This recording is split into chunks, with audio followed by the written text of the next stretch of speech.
Êxodo 36:1 está escrito assim: assim farão Bezalel, Aholiabe e todos os homens capazes, a quem o Senhor concedeu destreza e habilidade para fazer toda a obra de construção do santuário, e realizarão a obra como o Senhor ordenou. Feche os olhos um momento, vamos orar a Deus e pedir a bênção dele sobre as nossas vidas em nome de Jesus. Senhor nosso Deus e nosso Pai, meu Deus, estamos aqui diante da Tua presença, meu Deus, para ouvir a Tua palavra. Senhor, meu Deus, fala conosco nesta noite, no profundo da nossa alma, Senhor.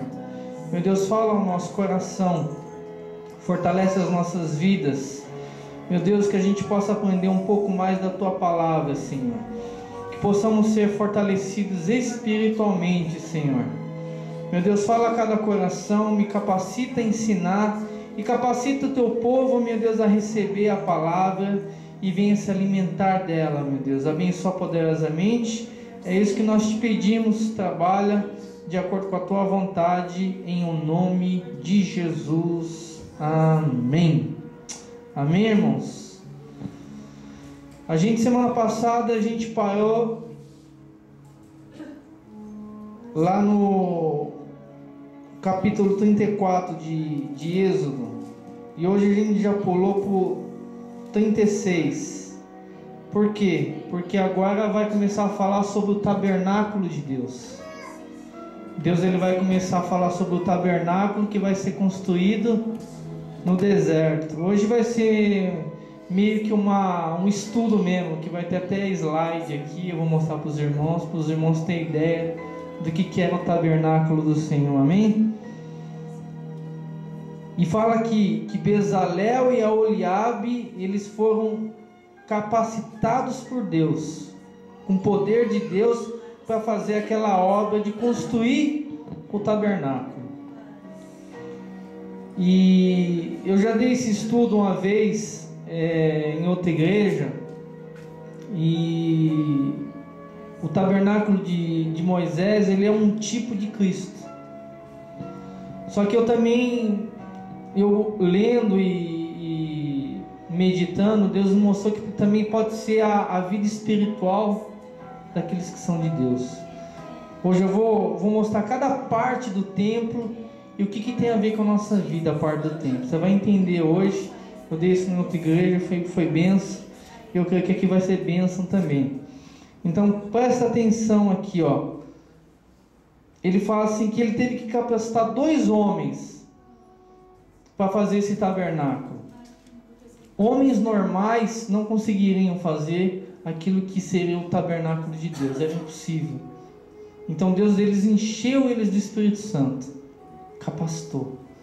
E sendo o tabernáculo um tipo de vida espiritual nossa, para que haja mudança nas nossas vidas, tem que haver a ação do Espírito Santo.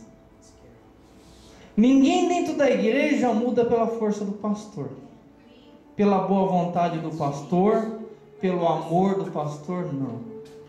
Se o Espírito Santo não estiver aqui nesse lugar, trabalhando na sua vida, trabalhando no teu coração, ninguém vai mudar aqui dentro. Nem mesmo o próprio pastor vai mudar. Então, para esses homens fazer tudo que tinha que ser feito no tabernáculo, eles tiveram que ser cheios do Espírito Santo. E teve um pastor que contou, ele é judeu, ele fala assim que esses 2 homens, porque eu não sei se vocês sabem, o ser humano só tem 5% de capacidade de cérebro, né? Diz que Deus ele fez voltar 100% da capacidade de cérebro desses homens. Eles conseguiam fazer exatamente como Moisés, só de falar, eles já imaginavam a coisa e já faziam na hora. Eles ficaram 100% capacitados para fazer aquilo. E aí a gente vai entender. Em Tito está escrito assim, Tito 3,5. Não precisa abrir sua Bíblia, mas eu gostaria que você ouça. Não pelas obras de justiça que houvéssemos feito, mas segundo a sua misericórdia, nos salvou pela lavagem da regeneração e da renovação do Espírito Santo. Deus nos transformou pela misericórdia dele e pela regeneração, quer dizer, transformação e renovação, nos tornou novo através do Espírito. Ninguém muda se não for o Espírito Santo na vida da pessoa. E para ser feito esse tabernáculo também foi necessário que o Espírito Santo agisse na vida dessas pessoas. Amém? Mas vamos continuar. Não tira o seu dedo de Êxodo. Êxodo 36, 3, está escrito assim: receberam de Moisés todas as ofertas que os israelitas tinham trazido para a obra de construção do santuário. E o povo continuava a trazer voluntariamente ofertas manhã após manhã. Por isso todos os artesãos habilidosos que trabalhavam no santuário interromperam o trabalho. E disseram a Moisés: o povo está trazendo mais do que é suficiente para realizar a obra do Senhor. Então Moisés ordenou que fosse feita esta proclamação em todo o acampamento: nenhum homem ou mulher deverá fazer mais nada para ser oferecido ao santuário. Assim o povo foi impedido de trazer mais, pois o que já haviam recebido era mais que suficiente para realizar toda a obra. Esse ponto que eu queria falar com os irmãos é uma coisa que é importante. Eu já comentei aqui na igreja, eu estava com uns irmãos que veio visitar a gente lá em casa hoje, a gente estava conversando.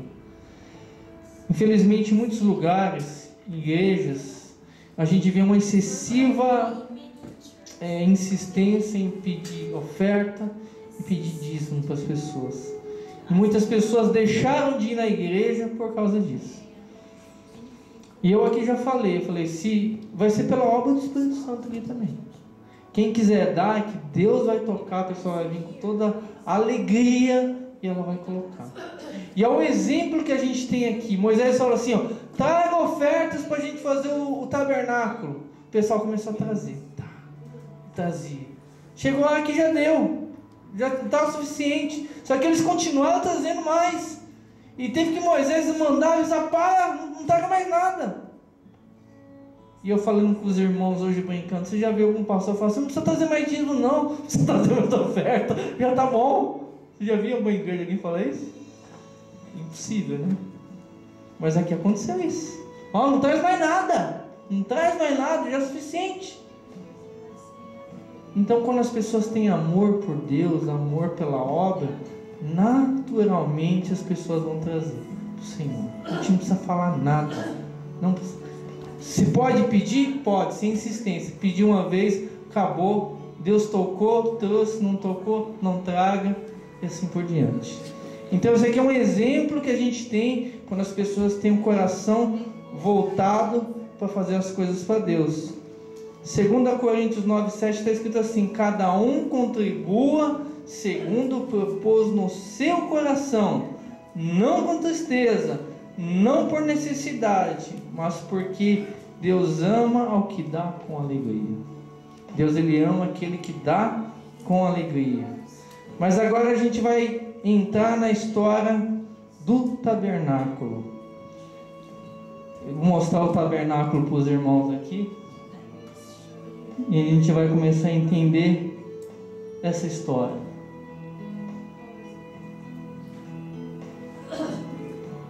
Basicamente, o tabernáculo de Deus, ele era assim. Ele era fechado, tinha essa porta, e a gente vai começar a entender. Ele era dividido em 3 partes, o tabernáculo do Senhor. O átrio externo, lá dentro vai estar o santo lugar, e lá no fundo, terceiro lugar, o lugar santíssimo, ou santo dos santos. Então nessa noite a gente vai aprender sobre esses 3 lugares. Para você entender melhor, eu vou colocar no outro desenho aqui para você entender. Aqui, ó.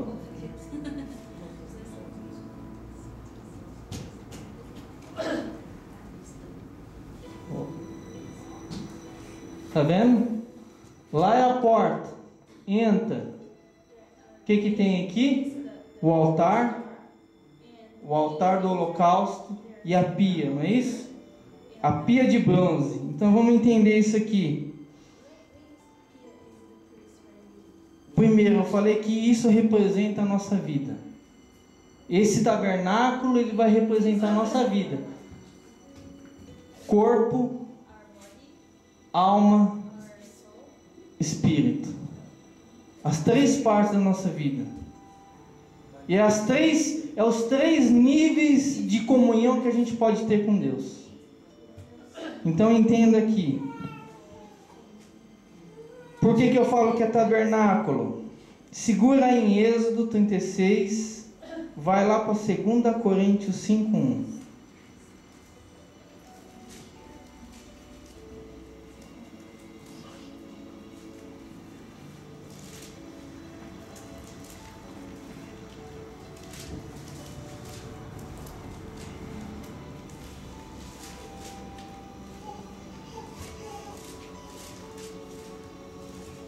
Aleluia, Jesus. 2 Coríntios 5:1. Amém? Olha o que a palavra de Deus diz. Sabemos que se a nossa casa terrestre deste tabernáculo se desfizer, o que Paulo está falando aqui?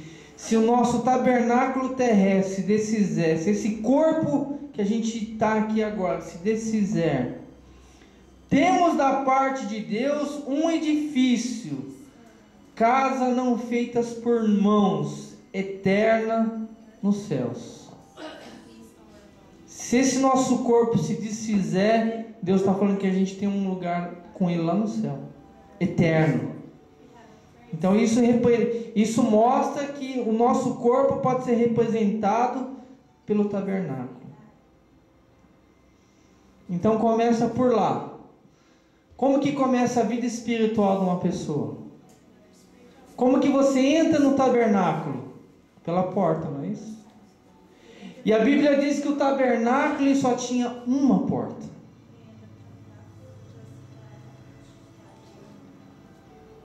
E muita gente fala assim que todos os caminhos levam a Deus. Não é assim?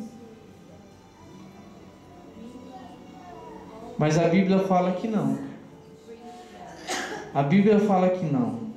Não precisa abrir sua Bíblia.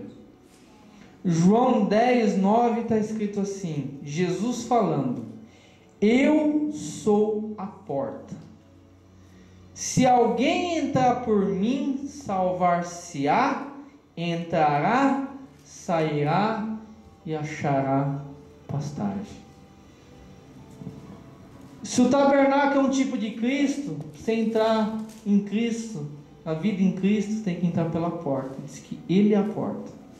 Entrou pela porta, não entrou? Você entrou no ato exterior. O que tem no ato exterior? Tem o altar do holocausto, onde fazia o sacrifício, e tinha a pia de bronze, onde os sacerdotes tinham que se lavar. Então vamos entender o que é isso?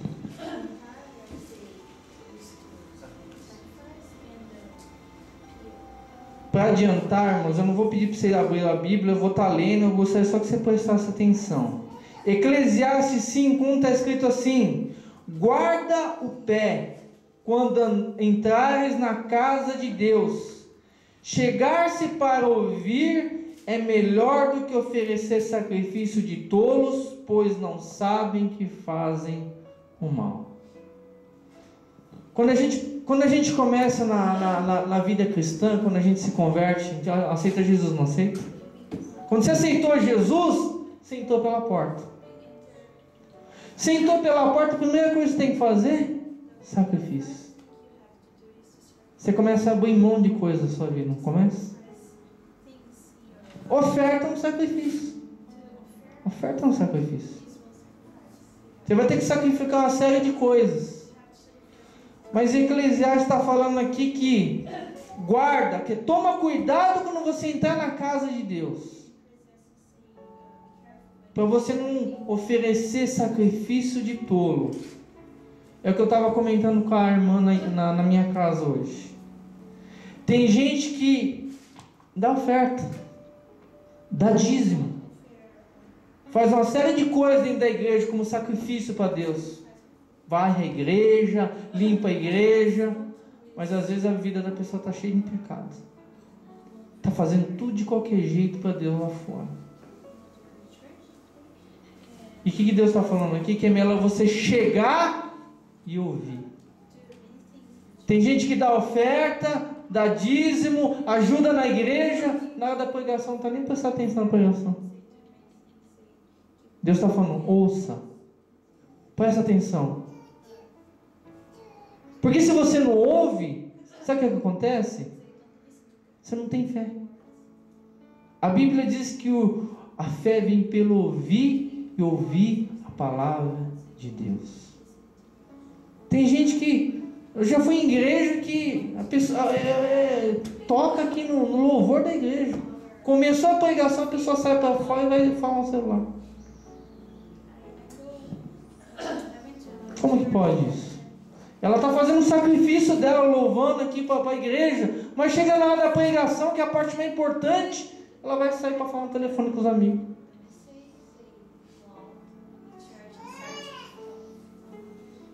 Tem história de um pastor muito conhecido que a gente gosta, e ele fala um testemunho. Ele fala que ele foi numa igreja e, para começar, ele já levou um susto, porque quando foram receber ele no aeroporto, os jovens da igreja vinham tudo de bermuda, cheio de tatuagem, de brinco, de piercing. Ele já olhou daquele e falou: que misericórdia, essa igreja? Vocês são da igreja mesmo? Ele perguntou para o jovem. Ah, mas vamos lá, né? E disse que começou o culto e começou o louvor, aquela pauleira, rock metal, aquela loucura dentro da igreja. E o cara louvando de bermuda, camiseta, regata em cima do púlpito. E o pastor já estava horrorizado. E esse líder desse louvor, quando acabou o louvor, ele chegou assim, sabe o que ele falou? Irmãos, ó, o louvor acabou, agora o pastor aí vai pregar. Quem não quiser ouvir a pregação dele, sai comigo, vamos lá comer cachorro quente lá fora. Diz que metade da igreja saiu com o cara, gente.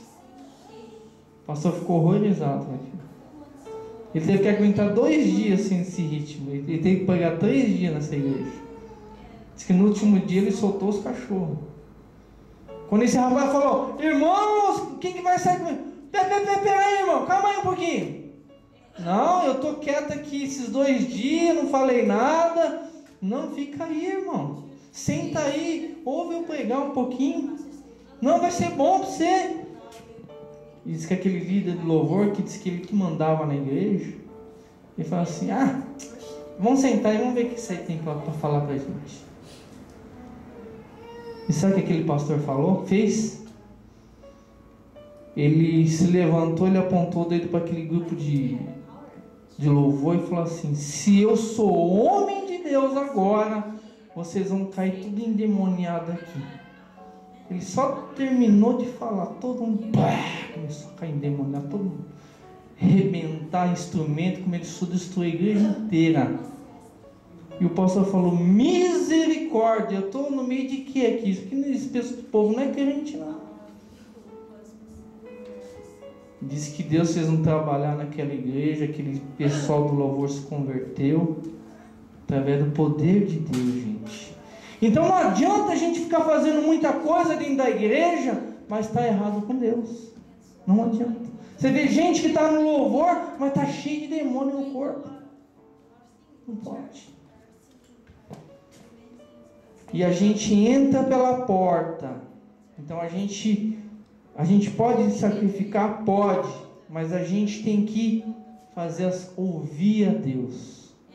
Muita gente faz um monte de coisa para Deus, mas muitas vezes não está ouvindo. Porque ela ainda está no começo lá. Está no primeiro nível da vida espiritual dela. Outra coisa que tem, a pia de bronze, onde você se lava. Você agora, você não está sabendo, mas você está sendo lavado pela palavra de Deus. É por isso que na igreja precisa ter a palavra de Deus. Porque se não tiver a palavra de Deus, não tiver a água da palavra na sua vida, você não vai ser limpo. Se você vai entrar sujo na igreja e vai sair sujo da igreja. Igreja que só tem louvor e 10 minutos de palavra, todo mundo sai sujo da igreja. Efésios, não precisa abrir sua Bíblia, Efésios 5:26 está escrito assim: para santificar, purificando-a com a lavagem da água pela palavra. Você está sendo lavado espiritualmente essa hora, quando você está ouvindo a palavra de Deus. E continua, para apresentar a si mesmo igreja gloriosa, sem mácula, sem ruga, nem coisa semelhante, mas santa e irrepreensível. Ninguém vai entrar no céu se tiver mancha na sua vida, irmãos. A gente tem que ser limpo, a gente tem que ser lavado. Tem que ser lavado. Amém? Mas aí você começa a entrar, já chegou até aqui, está oferecendo sacrifício, está se lavando pela palavra, mas você fala, não, eu vou entrar aqui agora, eu vou entrar aqui no lugar santo. Mas aqui nesse lugar santo, só entrava sacerdote. Só sacerdote podia entrar. E a Bíblia diz que quando a gente aceita Jesus, Ele nos fez reinos e sacerdotes. Cada um de nós que aceitamos Jesus, nos tornamos sacerdotes. Então a gente vai entrando. O sacerdote também trabalha aqui, mas aqui fica mais sério ainda. E você entra aqui no lugar santo. O que tem no lugar santo? Tem o candelabro, tem a mesa dos pães da proposição e tem o altar do incenso. Então vamos entender o que é isso na nossa vida espiritual. Primeira coisa, mesa dos pães. Aqueles pães só o sacerdote podia comer. Só o sacerdote podia comer os pães. E o que você está comendo aqui agora? O pão da vida, que é Jesus. Mateus 4:4 está escrito assim, Jesus falando para o diabo, Jesus respondeu, está escrito, nem só de pão viverá o homem, mas de toda a palavra que procede da boca de Deus. Amém?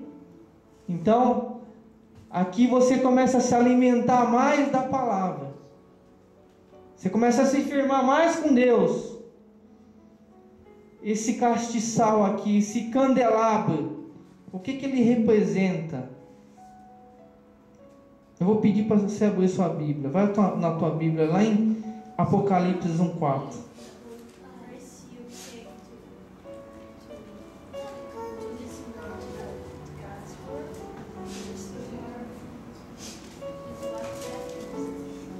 Abra sua Bíblia em Apocalipse 1:4.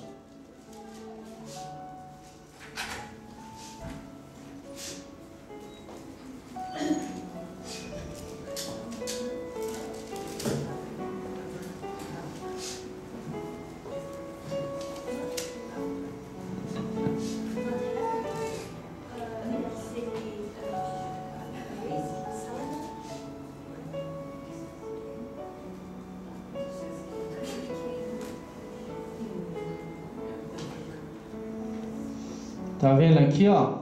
Candelabro é isso aqui, irmãos, para quem não sabe. Ele tinha 7 pontas, 7 lugares para colocar o pavio para acender. Porque quando você entra aqui dentro, aqui tá aberto, né? Para você saber o que tem dentro. Mas lá é tudo fechado. É uma escuridão, é igual você apagar todas as luzes aqui dentro, você não enxerga nada. Então, para iluminar esse lugar, para o sacerdote ficar aqui dentro, tinha que estar aceso direto esse castiçal aqui. E olha o que está escrito lá em Apocalipse 1:4. João às 7 igrejas da província da Ásia. A vocês graça e paz da parte daquele que é, que era e que há de vir, e dos 7 espíritos que estão diante do seu trono. Tá vendo? São 7 hastes aqui, ó. 1, 2, 3, 4, 5, 6, 7. São 7 espíritos de Deus, quer dizer, a plenitude de Deus. O que quer dizer isso? Que a gente tem que ser cheio do Espírito Santo. Em Isaías fala desses 7 espíritos, falando assim, que é o Espírito do Senhor. Não precisa abrir sua Bíblia, só ouça. Espírito do Senhor, Espírito de sabedoria, Espírito de entendimento, Espírito de conselho, espírito de fortaleza, espírito de conhecimento e espírito de temor do Senhor. Quem é cheio do Espírito Santo tem tudo isso aqui dentro dele. Tem conhecimento, tem sabedoria, tem temor, tem fortaleza, a pessoa é forte, tem entendimento e tem Deus dentro dela. Então isso aqui representa a presença de Deus na nossa vida. O pão representa o nosso alimento, que é a palavra de Deus. Mas por fim, aqui é o altar do incenso, onde eles queimavam incenso.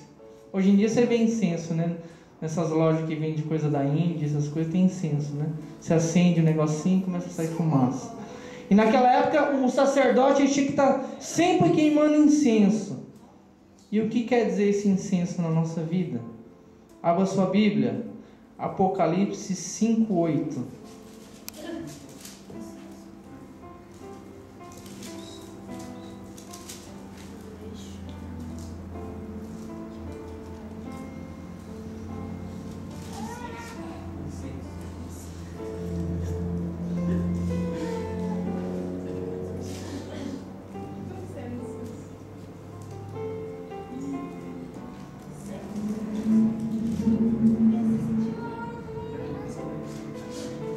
Amém?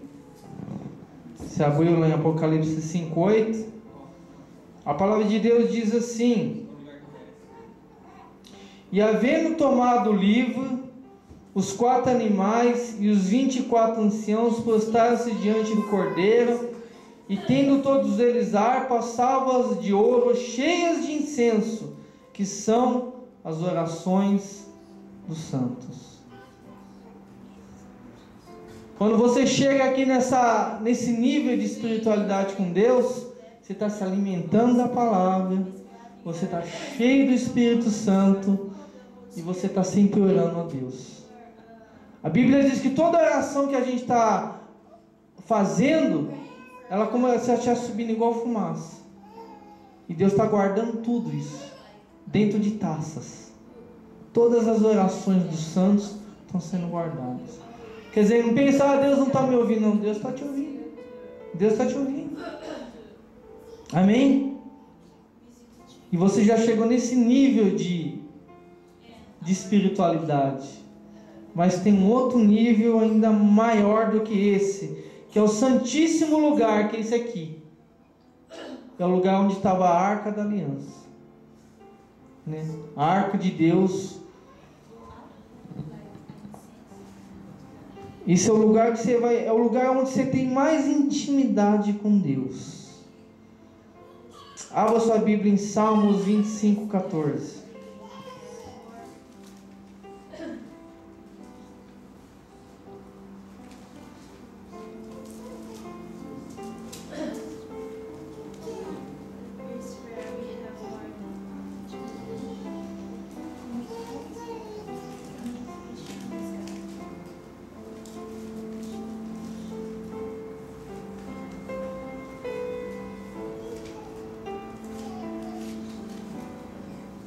Aleluia, Jesus.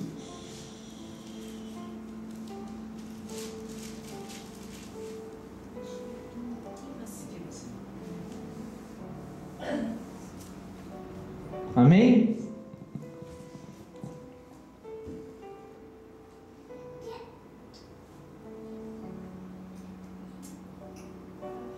Está escrito assim, Salmos 25:14: a intimidade do Senhor é para que os temem, as quais Ele dará a conhecer a sua aliança. Só tem intimidade com Deus aquele que teme a Deus. Só entrava aqui, tem um véu aqui, tá vendo? Só entrava aqui dentro o sumo sacerdote. E só entrava, já falei isso, ele só entrava uma vez por ano. E ele tinha que entrar com sininhos na roupa dele, para o pessoal ouvir, ele se movimentar, ele andar, e tinha que ser amarrado uma corda na cintura dele, ele ia entrar amarrado lá dentro. Porque se ele entrasse lá dentro em pecado, ele morria na hora. Imagina você ter que entrar num lugar desse? Imagina o temor que você ia ter que ter para entrar num lugar desse? pensando que só de você entrar com o pé lá dentro você podia cair morto? Tinha que ter muita coragem, né? Então a pessoa tinha que temer muito para ela poder entrar nesse lugar, que era a presença de Deus lá dentro. É a própria presença de Deus. A arca representava a presença de Deus. E qualquer um na presença de Deus em pecado morre. Por isso que a Bíblia fala que ninguém pode ver a Deus, porque senão cai morto. Cai morto na hora. E o que eu quero entender aqui com vocês, quem sabe o que tinha dentro da arca? O que tinha dentro da arca? Primeira coisa que tinha dentro da arca, as tábuas da lei, os 10 mandamentos. Tinham os 10 mandamentos.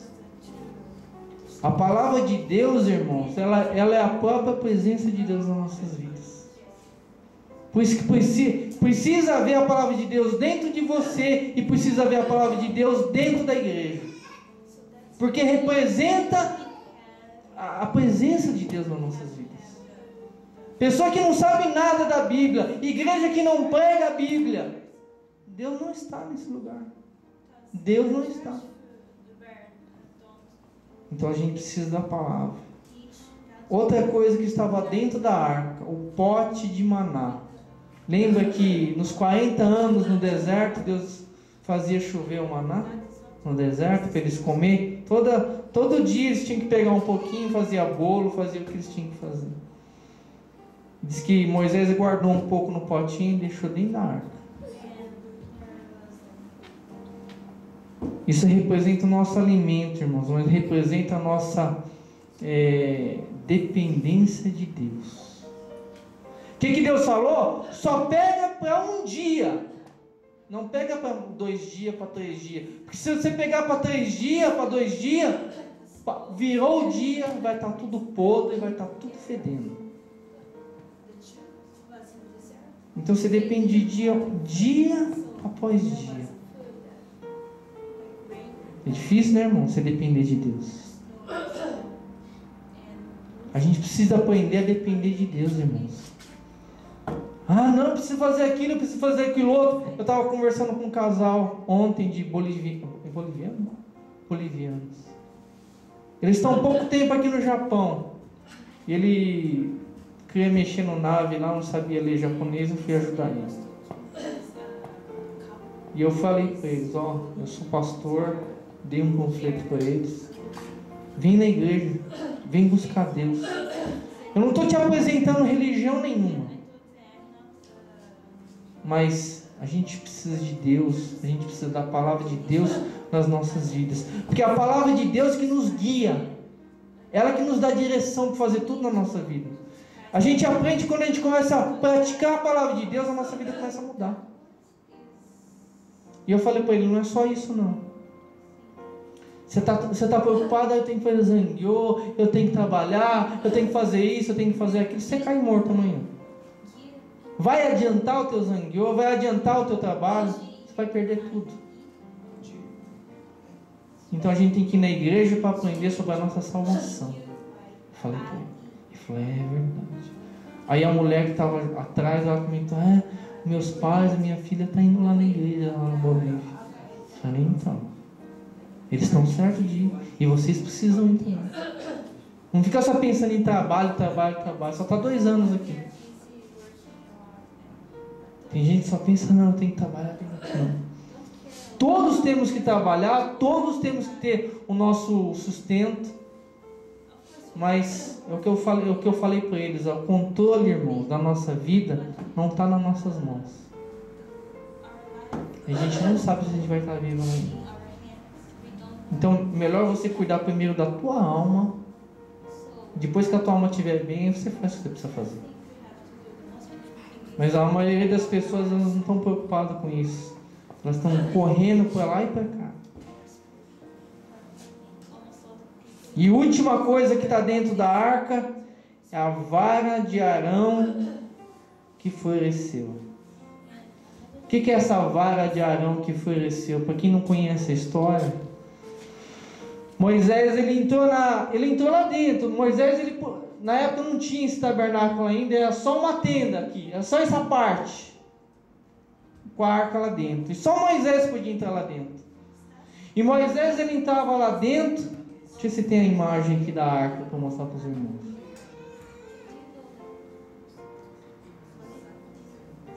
Não é isso não. Não é isso também não. Será que não tem? Não tem.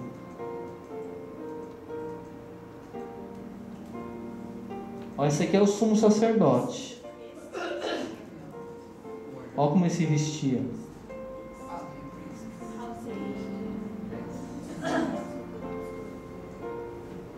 Tinha toda uma roupa especial que ele vestia, o incensário que ele botava incenso. E tinha que entrar desse jeito dentro do Santo dos Santos. Se ele não entrasse vestido assim, ele morria. Ele tinha que colocar toda essa roupa. Aqui não vai ter a Arca da Aliança. Deixa eu mostrar para os irmãos aqui do iPad que vocês vão entender o que eu estou falando. A Arca da Aliança é isso aqui, ó. Dá para ver daí? A arca e a tampa. A tampa com os dois querubins. Tá vendo que os joelhos aqui deles encontram embaixo e as asas em cima. Não forma um círculo? Não forma um círculo? O joelho encostado embaixo e as asas tocam em cima. Entendeu? Eles estão de joelhos, os anjos. Então o joelho deles encontra embaixo, em cima as duas asas deles que se encontram. Então forma um círculo. Entendeu? E o que quer dizer o círculo na Bíblia? Eternidade. Diz que Deus tinha uma fagulha de fogo dentro desse círculo. Deus falava com Moisés dentro desse círculo. E um dia Moisés entrou lá dentro e Deus falando com ele, falou: Moisés, sai lá fora e avisa o povo de Israel que o seu irmão Arão vai ser o sumo sacerdote. Aí ele saiu para avisar: ó, todo mundo, ó, povo de Israel, a partir de hoje, quem vai ser o sumo sacerdote vai ser o meu irmão. Todo mundo ficou com raiva dele. O quê? Muita gente boa aqui podia colocar para ser sumo sacerdote, vai colocar o irmão dele? Ele está querendo colocar a família dele, tudo para fazer as coisas para Deus. Tem igreja assim, né?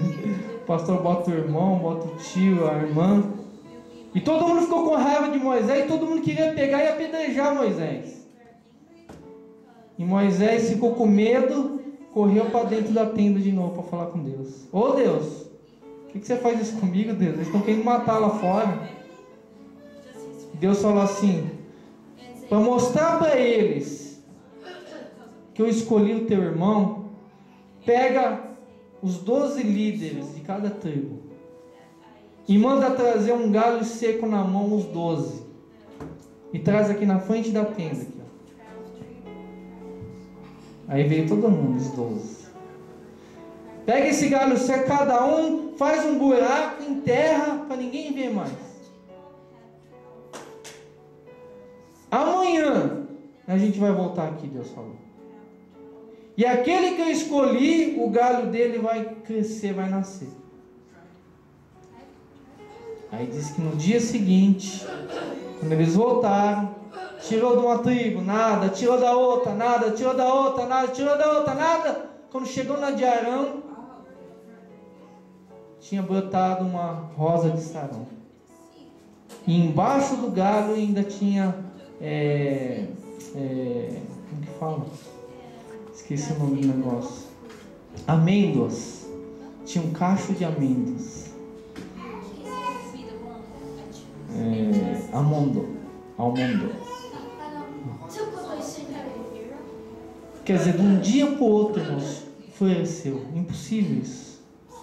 Tem semente que você joga, demora 10 anos para ela florescer. De um dia para o outro, floresceu. Milagre. Para Deus falar assim: eu escolhi ele.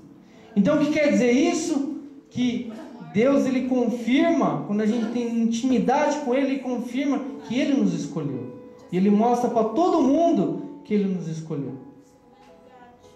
Uma coisa interessante que eu estava conversando com os irmãos lá em casa hoje foi o seguinte.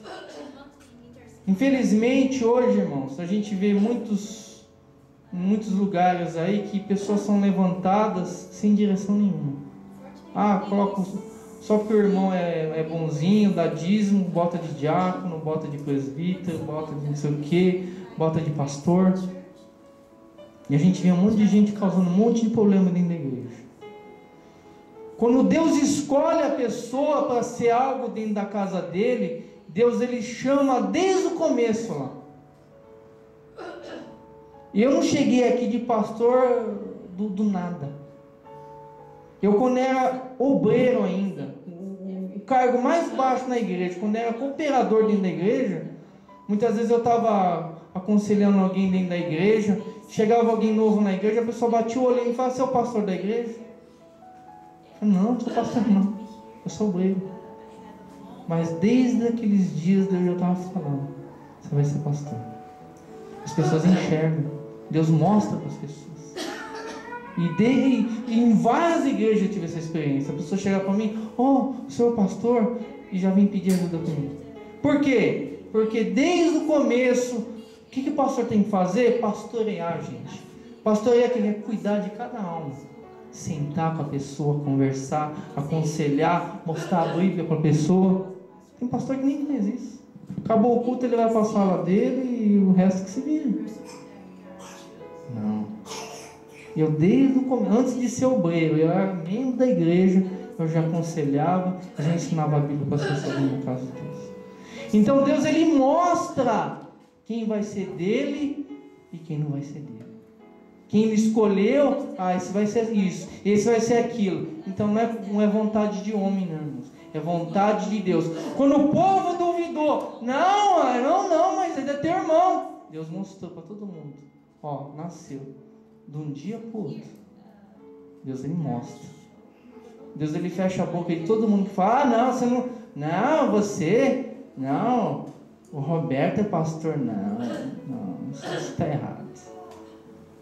Mas Deus vai mostrando. Já falaram muito de mim já mostraram muito para essas pessoas isso. Deus mostra, irmãos. Não contar a experiência do irmão? Hã? Não contar a experiência do irmão que foi levantado? Foi o quê? Levantar de qualquer jeito? Eu já dei um exemplo aqui que as pessoas são levantadas de qualquer jeito.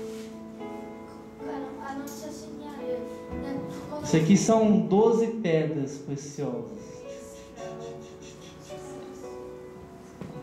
Que são as 12 tribos de Israel. Cada pedra representava uma tribo. Amém? E quando a gente chega, deixa eu voltar aqui.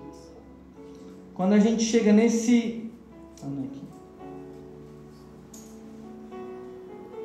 Quando a gente chega nesse nível, irmãos, para terminar.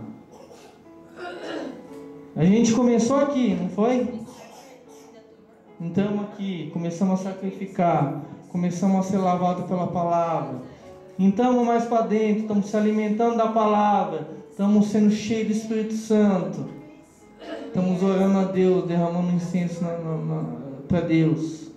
Aí a gente entra aqui, é o máximo de intimidade que a gente pode ter com Deus.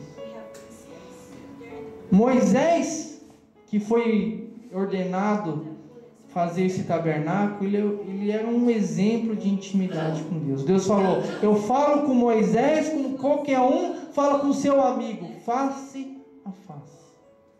Moisés era um exemplo de intimidade com Deus. Deus, Ele falava assim, não fala com um amigo. Precisava de nada de, vem cá o profeta, não precisa de nada disso. Outro que era assim, era Abraão. Abraão foi considerado amigo de Deus. Deus, Ele falou: Sodoma e Gomorra, está tudo aí no pecado, eu vou destruir essa cidade. Eu vou mandar fogo naquela cidade. Só que Deus falou: não, mas antes de fazer isso, eu tenho que consultar o meu amigo Abraão. Pensou o que é isso, irmãos? Deus, antes de fazer alguma coisa, e consultar alguém, um ser humano? Tem que ter intimidade com Deus. Então a gente precisa, eu já preguei esse tempo atrás sobre intimidade, irmãos. A gente precisa buscar intimidade com Deus. Porque quando você tem intimidade com Deus, você orar, vai acontecer. Acontece. E você fica assustado com o que Deus faz. Você fica assustado. Às vezes você orou aqui e já está acontecendo ali já. Intimidade. Abraão, Moisés. E o último exemplo que eu queria dar é de Paulo. Em Atos, abra sua Bíblia em Atos. Atos 23:10 para a gente terminar.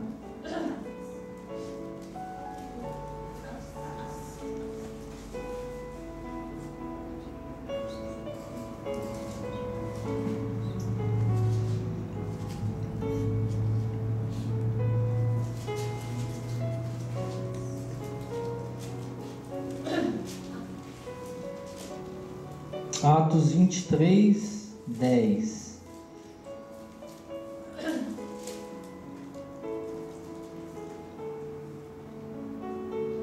Amém? A palavra de Deus diz assim: tomando vulto a celeuma, temendo o comandante que fosse Paulo despedaçado por eles, mandou descer a guarda para que o retirasse dali e o levassem para a fortaleza. Na noite seguinte, o Senhor, pondo-se ao lado dele, disse: coragem, pois do modo porque deste testemunho a meu respeito em Jerusalém, assim importa que também o faças em Roma. Amém? O que quer dizer isso? Deixa eu explicar um pouquinho essa história aqui. Paulo, ele estava pregando a palavra de Deus, e o pessoal tudo se levantou: vão matar, eles têm que morrer, ele não merece viver, Paulo. E veio todo mundo em cima de Paulo para matar ele.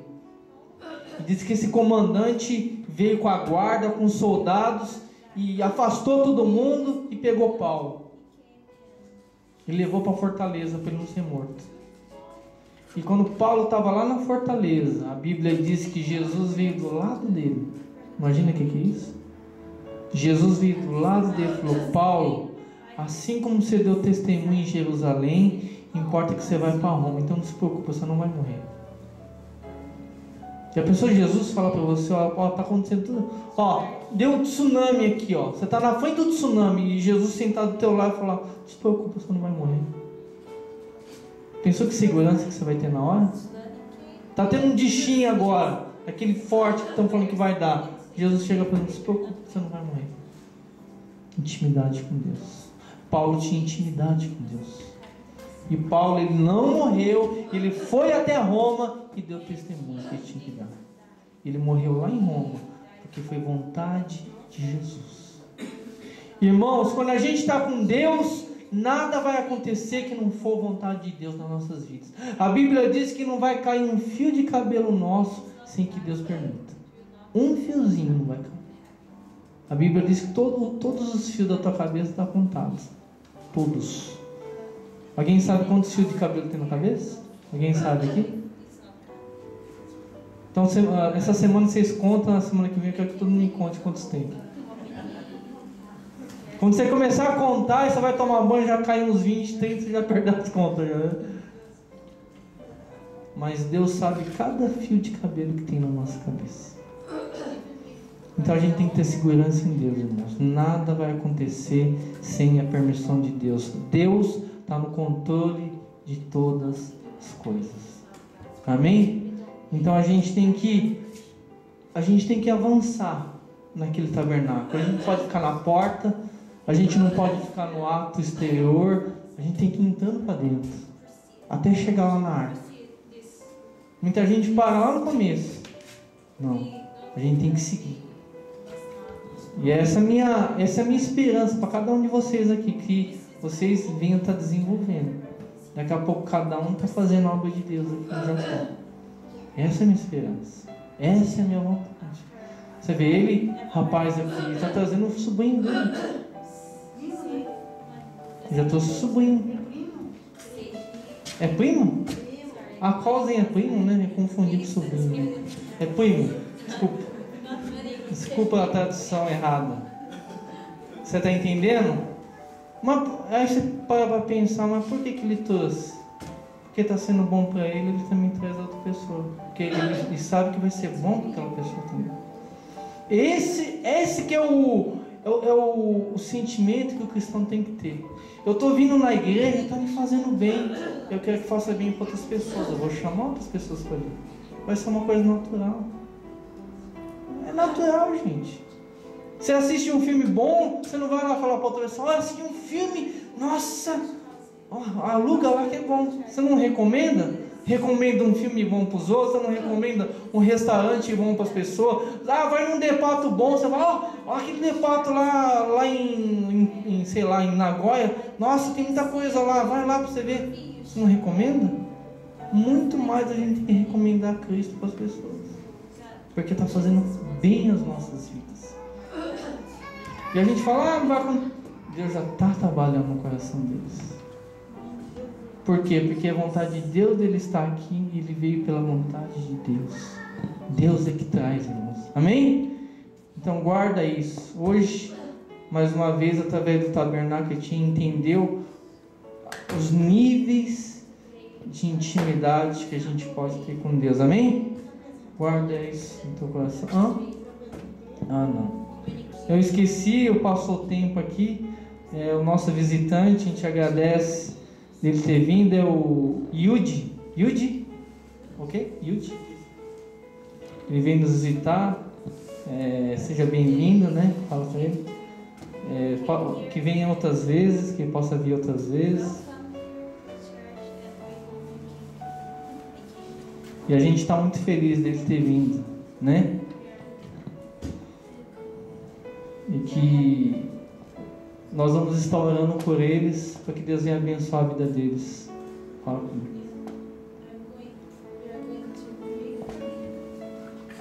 Para que Deus abençoe a vida deles, amém? Falar nisso, como ele é visitante, todo visitante a gente ora. Coloque-se de pé. Vamos estar terminando o culto. Yudi, deixa eu tocar aqui com da sai.